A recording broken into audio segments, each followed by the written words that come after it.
Bonjour, j'accueille aujourd'hui Maëlle Dupont chez Agora, ici, télévision, pour parler poésie. Maëlle Dupont, écrivaine de langue occitane originaire de Montpellier. Elle a publié 2 ouvrages bilingues, La couleur lente de la pluie aux éditions John en 2013, Vénus Scorpion aux éditions Réclams en 2021. Elle est engagée pour la défense des langues et des littératures. Elle est secrétaire de la section occitane du PEN International, membre du Cercle culturel catalan du Québec et du comité de rédaction de la revue Femmes de Parole. Elle a publié en 2024 le recueil Les chants de lettres aux éditions AMV, présenté avec la version occitane. Kamal Benkiran avec vous, mesdames et messieurs. Maëlle, je te souhaite la bienvenue parmi nous. Merci, bonjour. Alors, ça fait plaisir. Bon, c'est la deuxième fois, votre passage ici avec nous, chez Agora. Mais les livres, ils sont là, mesdames et messieurs. Alors, La couleur lente de la pluie, premier recueil de notre invité de ce jeudi. Puis, Vénus, Scorpion, c'est ça? Vénus en Scorpion. Vénus oui. en Scorpion, exactement. Ça, il est récent, il est en 2022, publié chez Réclams. Puis, le tout dernier dont on va parler, Les chants de lettres, page en français, une page en occitan, vous allez voir, c'est très intéressant. Bon, ben, récapitulons, si vous le voulez bien, Maëlle. Donc, La couleur lente de la pluie, c'était le premier. On va dire quelques mots juste, parce que là, le titre, il est en occitan et en français. Oui, donc ça, c'est mon premier recueil publié oui, voilà, en 2013, donc à côté de Montpellier, justement, dans une maison d'édition. Et donc, en fait, la première partie, c'était vraiment la poésie. Oui. Donc, pareil, hein, avec une page, avec en regard la traduction, dans une version dans les 2 langues, français et occitan. Et il y avait, la deuxième partie est composée aussi de prose, alors plutôt des petites nouvelles courtes ou prose poétique, plus ou moins. Donc, mais c'est surtout aussi des récits de voyage, des récits... C'est des récits de voyage, justement, voilà. Avec, on va dire avec cette couverture assez originale, La couleur lente de la pluie. Puis, l'avant-dernier, publié chez Réclams, Vénus en Scorpion, publié en 2022. Oui, tout à fait. Donc, alors, oui, je vous en prie. Donc là, c'est plus un récit, c'est un sort de roman, mais un peu particulier, donc puisque c'est écrit en prose poétique, là, complètement d'un bout à l'autre. Et donc ça parle, on va dire, pour résumer, un petit peu de la place de la langue dans la société, etc., avec la place de l'occitan, qui est une langue aussi qui peut être considérée comme minorisée, etc. Donc il y a aussi la place de la femme dans la société, avec des questionnements sur l'amour, sur tout ça, sur la survie un petit peu, de comment persévérer, survivre à cette époque. Bon, voilà, pour généraliser un peu. Mais c'est intéressant parce que le récit se passe à Montréal. Donc, c'est principalement aussi des retours entre la terre occitane donc, et la terre d'accueil qui est aussi au Québec. Donc, mais je trouve ça intéressant, cette dualité linguistique. On ne va pas dire dualité, mais c'est une complémentarité linguistique, mesdames et messieurs. Maëlle Dupont, c'est toujours une page en français, page en occitan, une sorte de valorisation, on va dire, de la présence de la langue occitane. On va en parler. Vénus en Scorpion, publié en 2002 chez Réclams. Et bien là, on va parler du tout dernier. Alors là, mesdames et messieurs, AMV édition, Les chants de lettres. Là, je vais vous laisser dire ça en occitan. Los candelese. Ah ben voilà, c'est en occitan, mesdames et messieurs. Publié chez AMV édition. Une beauté dans la simplicité, à la fois de la couverture et à la fois de ma lecture, que j'ai personnellement appréciée. Donc, est-ce que, moi, dans un premier temps, l'impression que j'ai eue à la lecture, c'est une célébration de l'amour à travers ce texte, mais pas juste que ça. Oui, c'est vrai que là, sur ce recueil ici, je suis revenue vers la poésie, mais ce sont des paragraphes, on va dire, en prose poétique, mais c'est vraiment dans le sens que des poèmes, voilà. Donc il y a 6 chants que j'appelle des chants, mais qui sont en fait des textes qui parlent de beaucoup de sujets, dont l'amour. Et à travers aussi le thème de l'amour, il y a aussi le thème toujours de la survivance ou la persistance de la langue.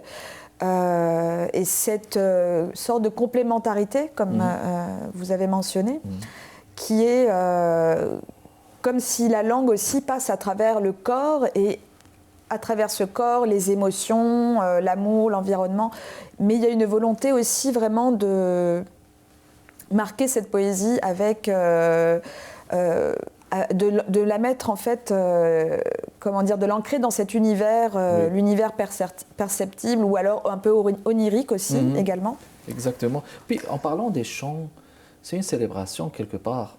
Le fait de chanter, n'est-ce pas que c'est comme quelque part faire la fête, mais aussi célébrer la vie comme elle est. C'est des poèmes en prose qu'on peut même mettre en musique. Là. J'ai senti une certaine musicalité. Là, prenez ça comme subjectif peut-être. Ben, oui, mais je trouve ça intéressant. Alors personnellement, je n'ai pas les compétences qu'il faudrait, voilà, s'il y a des intéressés. Oui, mais... il y a beaucoup de, on va dire, il y a beaucoup de musicalité. Mais revenons à cette complémentarité linguistique, Maëlle. Quelle est la finalité, justement, selon vous, de mettre une page en français, une page en occitan? Bon, je parlais tout à l'heure de valorisation, mais encore, en quoi ces deux langues peuvent-elles se retrouver? Oui, alors pour moi, ce qui était important, c'est de aussi construire mon parcours et ancrer ce parcours d'écrivaine en langue occitane.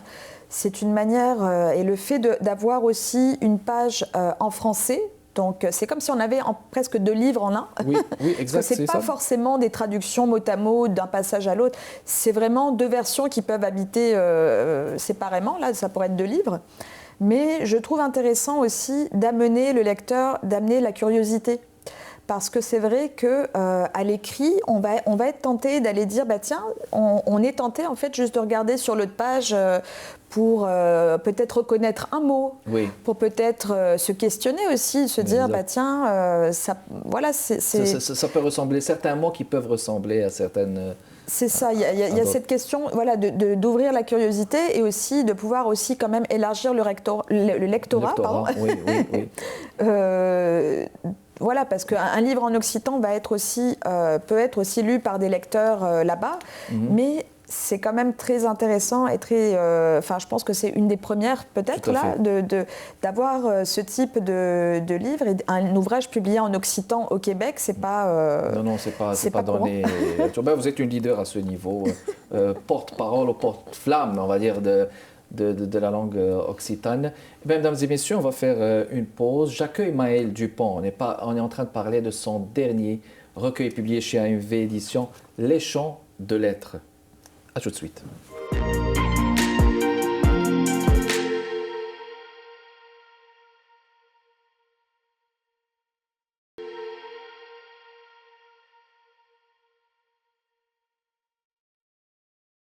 De retour avec vous, mesdames et messieurs, Agora, ici Télévision Montréal, Québec, Canada. On parle littérature, on parle poésie. Maëlle Dupont, avec nous pour parler des Chants de Lettres, un recueil de poésie publié chez AMV, une page en français, une page en occitan.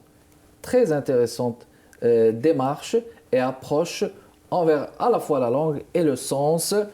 Je vous réfère à la page 43, Maëlle. Ceci, mesdames et messieurs, je suis terre volontaire, brûlée, crevassée, terre d'ennui. Je meurs, mes syllabes soudain, coupantes, stridentes, je remue du bout des siècles. Je n'ai plus d'atome nourricier, je suis le regard qui reste au cri, l'appel. Ce qu'on va faire, je vais vous inviter à le lire en occitan, puis après on va commenter. D'accord. Sui terro voluntario, brûlado fendasclado, terro d'annuec. Morissi, amma syllabo sulcoptaiantos, cisclantos, boulegui de dempuei, lu cap des segles, ei papuges d'atom nourricier, sui la gatch que des morts al crit, la cride. Magnifique. Alors, la crida, c'est l'appel. Voilà. Et le fait de parler de la terre, ce n'est pas quelque part une invocation identitaire? Oui, je pense qu'on peut parler d'une sorte d'invocation. Pour moi, je pense que c'est le texte qui est le plus proche. C'est en fait un sort d'appel, quelque part aussi, à protéger la langue, à protéger... Oui. Quand on parle du bout des siècles, l'occitan est une langue millénaire, donc il y a une grande histoire à travers les siècles, une histoire littéraire aussi. Oui. Donc c'est vraiment pour moi ce texte-là, en fait, et même en français, le chant s'intitule « La cride ». C'est l'appel, et dans la version française, je fais découvrir ce mot, la crida, justement pour qu'on comprenne que c'est ce mot-là en occitan. En fait, en occitan, il y a la racine de cri, quelque part, un sort de cri voilà. D'un appel. En parlant d'appel à la terre, j'ai envie aussi de mentionner ceci, parce que tout ce qui a rapport à la terre, il y a un rapport à l'autochtonie. Hein. Par exemple, prenez les peuples qui sont anciens, par exemple. Il y a toujours une référence à ce qui est autochtone, mais à ce qui est original et originel, quelque part. Est-ce que vous le voyez comme ça? Alors oui, mais ça peut être... après, on peut lire ce passage et ne rien connaître à l'occitan, il n'y a pas rapport. On peut lire ça en étant d'un autre peuple, ou en parlant une autre langue, etc. C'est aussi ce que je voulais quelque part, parce qu'en fait, l'occitan, le mot même occitan, n'est pas forcément nommé dans tout le recueil. C'est juste, on sait que c'est écrit dans cette langue, il y a quelques mots. Mais c'est pas nommé, je ne parle pas de la langue occitane presque à aucun moment, je crois. Le lecteur, là, il a le devoir moral de chercher aussi. Hein, mais oui, donc c'était aussi quelque part, peut-être pas essayer d'avoir ce caractère universel, mais de s'en rapprocher, afin qu'on puisse aussi s'identifier à travers des thèmes, des passages, aller chercher quelque chose qui nous rassemble.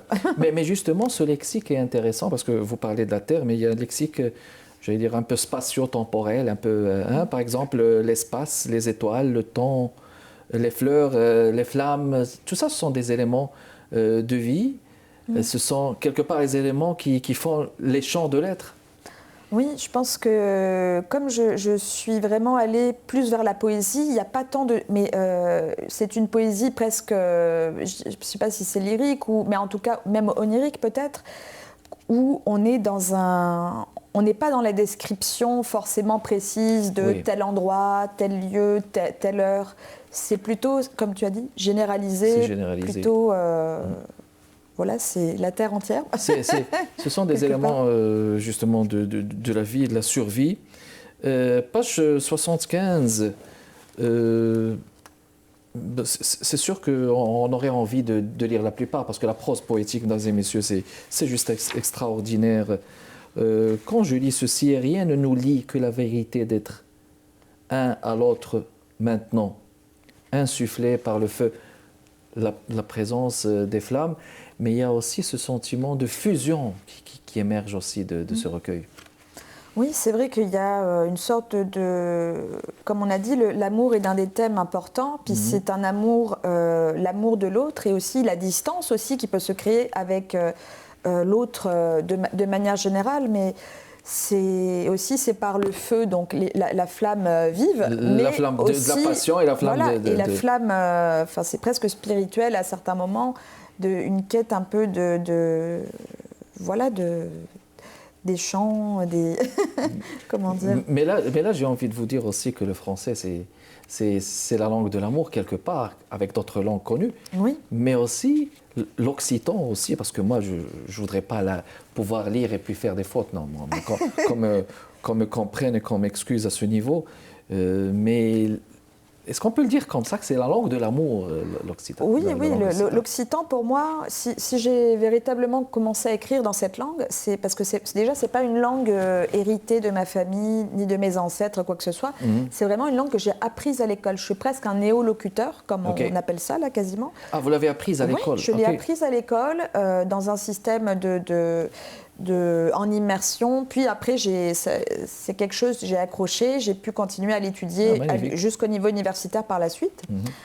Mais je trouve personnellement un grand espace de création et de liberté, et il y a quelque chose, il y a un rapport au corps aussi vraiment puissant dans les intonations de voix en occitan. Tout à fait. le vocabulaire qui, moi, m'a permis d'aller chercher des choses que je ne serais pas forcément tout le temps allée dire automatiquement ou aurait pensé en français. Aller dire de cette manière-là, c'est aussi une ouverture sur le monde. Tout à fait. Surtout ça, hein, l'ouverture sur le monde à travers la langue. Quoi de plus beau que ça, mesdames et messieurs? Bon, ben, encore une pause et on revient pour continuer de parler littérature et poésie. Maëlle Dupont est mon invité ce jeudi, on vous revient.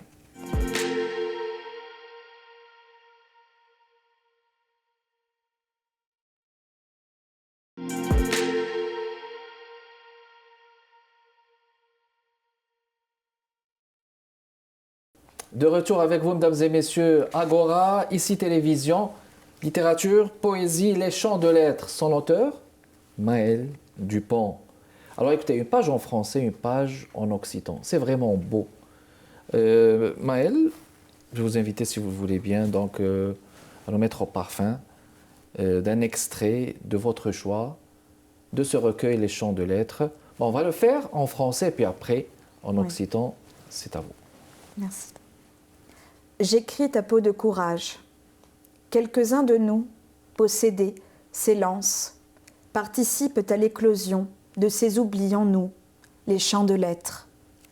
Ceux qui composent nos âmes en partitions ébréchées, mais lisibles. Escribi t'appelle des courage. Quelques-unes des nautres possédis, ces runsan, participent à l'espelida d'aquelles oblits à l'edin de nautres, lus candelesse, aquelles que composent nostros armos en partition mercado pracolegiblos. Magnifique. Alors, j'ai comme l'impression que cet extrait, c'est un noyau parmi les noyaux de ce recueil, puisqu'il aborde les chants de lettres. Oui. Ben, c'est vrai que c'est la partie sur la symphonie humaine. Oui. Donc, il y avait un peu ce désir d'aller parler effectivement de ces chants, d'exprimer une nature, de faire un appel au chant universel, comme dirait mon éditrice Annie. Annie Mollin, on va sûr qu'on salue. Oui. Puis en parlant de la symphonie humaine, de quoi est faite la symphonie humaine selon vous, Maëlle Dupont? Alors selon moi, dans ce que j'ai voulu traduire ici, imaginer, c'est tout simplement toute l'humanité. Mais c'est de parler de, si vous voulez, la singularité de chacun. C'est une complémentarité entre tous les êtres humains, quoi, quelque part.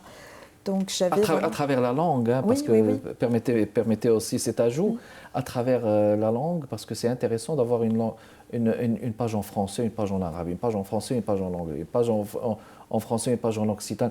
Puis on parlait justement de cette minorisation des langues. C'est très bien de les mettre en valeur. Les chants de lettres, mesdames et messieurs, Maëlle Dupont, de notre invité aujourd'hui. Alors c'est intéressant de parler aussi de vos engagements, parce que là, on se connaît depuis des années. Il y a eu beaucoup d'événements, les 12 heures de poésie. Vous êtes très active dans la scène montréalaise, Maëlle. Bon, vos engagements, vous êtes maintenant avec la section occitane du PEN. Du PEN et le Cercle culturel catalan. Je vais vous laisser nous parler de ça, je vous en prie. Oui, alors donc j'ai des engagements, on va dire, des deux côtés de l'océan, là, quelque part. Donc la section du Occitane du PEN international. Donc en fait, le PEN international est une association énorme, mondiale. Ça veut dire poète, essayiste, nouvelliste. Et donc il y a plus de 150 sections dans le monde, que ce soit des pays, soit des langues, ça peut être des regroupements aussi. Est-ce qu'on peut juste situer géographiquement l'Occitanie, c'est entre quel pays et quel pays? Alors, donc l'Occitanie, c'est vraiment dans le sud de la France, en fait. Voilà. Donc, ça bordé par la Catalogne, l'Espagne, et l'Italie de l'autre côté. Voilà. Puis voilà, donc pour situer. Je vous en prie, on peut continuer, oui. Donc là, je travaille, on va dire, à distance, puisque je suis basée ici, mais je retourne quand même régulièrement en Occitanie, faire le lien, et on est un petit regroupement, mais on essaie de faire le maximum pour faire des anthologies d'écrivains, pour encourager aussi les jeunes écrivains. Et pour faire le lien entre toutes nos générations et faire des actions et participer à la vie du PEN international. Et c'est vrai qu'au Québec, ici, alors je parle aussi le catalan, qui est donc une langue et aussi une nation très importante, enfin. Donc, et au Québec, j'ai étudié également à l'Université de Montréal, j'ai fait des études en catalane au département, et je suis membre du Cercle culturel catalan. Ah, magnifique. Donc c'est quand même une association, enfin un organisme assez important, puisqu'il y a plus de 300 membres et plus, là, donc c'est pas rien là. Oui. Et on fait des événements, tous les ans il y a une multitude d'événements, que ce soit pour découvrir la culture catalane, ou des événements littéraires, des événements poétiques ou aussi bien familiaux. Par exemple, il y a le cercle catalan est divisé en plusieurs sections. Donc il y a aussi la section des castellers qui font des tours humaines. C'est un sport là. Oui. Mais donc il faut des représentations, parfois même au Festival Montréal du cirque et tout ça. Ah ben c'est bien, donc ils sont imbriqués. Puis, vous avez été membre du comité de rédaction de la revue Femmes de Parole, mais c'est une revue illustre. Oui, donc c'est une revue qui a eu, donc là c'est la 4e année d'existence. Oui. Donc moi j'ai participé dans le comité de rédaction pendant les 11 premiers numéros. Oui. Et donc ça a été une très belle expérience. On a fait vraiment, enfin c'est une revue qui permet aussi de faire parler les voix des femmes et des voix d'hommes et de femmes qui honorent la mémoire des femmes écrivaines du Québec, par exemple du passé. Magnifique ça, oui. Ou de tisser des liens avec également d'autres provinces dans le Canada, d'autres écrivains qui peuvent être dans d'autres, voilà, éparpillés aussi. Oui. Ou tout simplement aussi de faire le pont avec d'autres cultures et d'autres langues. On a fait d'ailleurs un numéro de Femmes de Parole avec l'Occitanie. Oui. Donc voilà, c'est vraiment une très belle équipe qui travaille. Qui travaille au niveau de la revue. Bon, juste peut-être un dernier mot aussi sur vos projets d'avenir, ce qui s'en vient, peut-être des projets d'écriture ou engagement.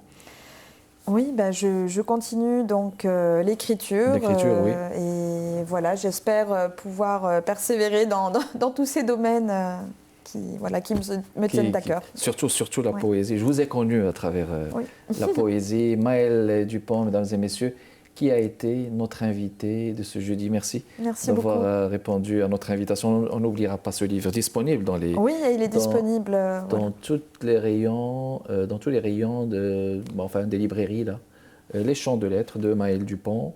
Le titre en... Los Candeles. Voilà, je tiens à ce que ça soit bien prononcé. Merci d'avoir été avec nous. Merci de votre continuel intérêt, mesdames et messieurs. Kamal Benkiran avec vous, toujours chez Agora, à ICI Télévision, Montréal, Québec, Canada, toujours en parlant des livres, de la littérature et tout ce qui est rapport avec l'écriture et les arts. Restez avec nous chaque jeudi. Au revoir.